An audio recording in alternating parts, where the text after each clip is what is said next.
never known someone like you.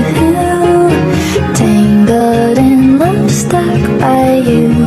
Found the clue. Don't forget to kiss me.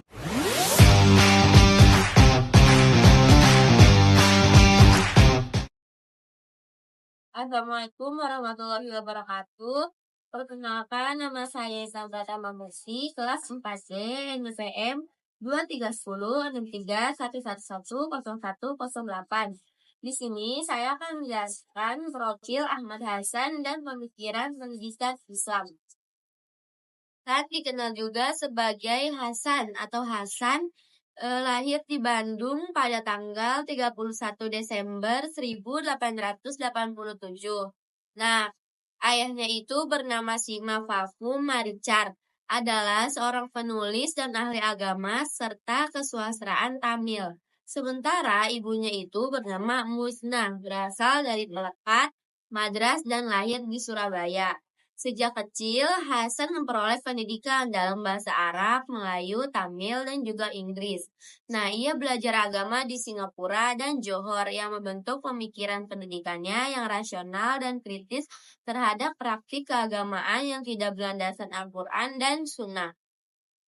Pada tahun 1927, Hasan bergabung dengan organisasi Persatuan Islam, yaitu Persis, yang didirikan oleh Haji Zamzam dan Haji Muhammad Yunus.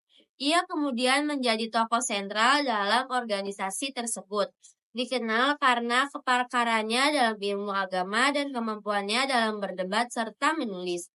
Hasan aktif dalam menyebarkan pemikiran Islam melalui majalah seperti Pembela Islam, Al-Fatwa, dan Al-Lisan. Ia juga mendirikan pesantren Persis di Bagil, Pasuruan, Jawa Timur. Nah, Ahmad Hasan wafat pada tanggal 10 November 1958 di Surabaya pada usia 70 tahun. Pendidikan Islam, Kiai Haji Ahmad Dahlan sangat dipengaruhi oleh semangat kemurnian Islam dan kemajuan umat. Ada beberapa poin penting dalam pemikiran beliau. Yang pertama itu tauhid sebagai landasan umat. Nah, beliau menekankan bahwa seluruh sistem pendidikan itu harus berlandasan pada tauhid yang murni, yaitu mengesahkan Allah tanpa sekutu. Nah, pendidikan itu harus membentuk individu yang memiliki keimanan yang kuat dan menjadikan Allah sebagai tujuan utama dalam hidup. Yang kedua ada kembali kepada Al-Quran dan As-Sunnah yang sahih. Nah, Ahmad Hasan berpendapat bahwa sumber utama pendidikan Islam adalah Al-Quran dan As-Sunnah yang sahih atau yang valid. Nah, beliau menolak taklid buta karena kepada para ulama dan mendorong umat Islam itu untuk memahami ajaran agama secara langsung dari sumber tersebut dan menggunakan akal dan pemahaman yang benar. Nah, selanjutnya itu ada pentingnya akal dan ijtihad. Nah, beliau itu sangat menghargai akal sebagai karunia Allah yang harus dilakukan untuk memahami agama dan menghadapi tantangan umat.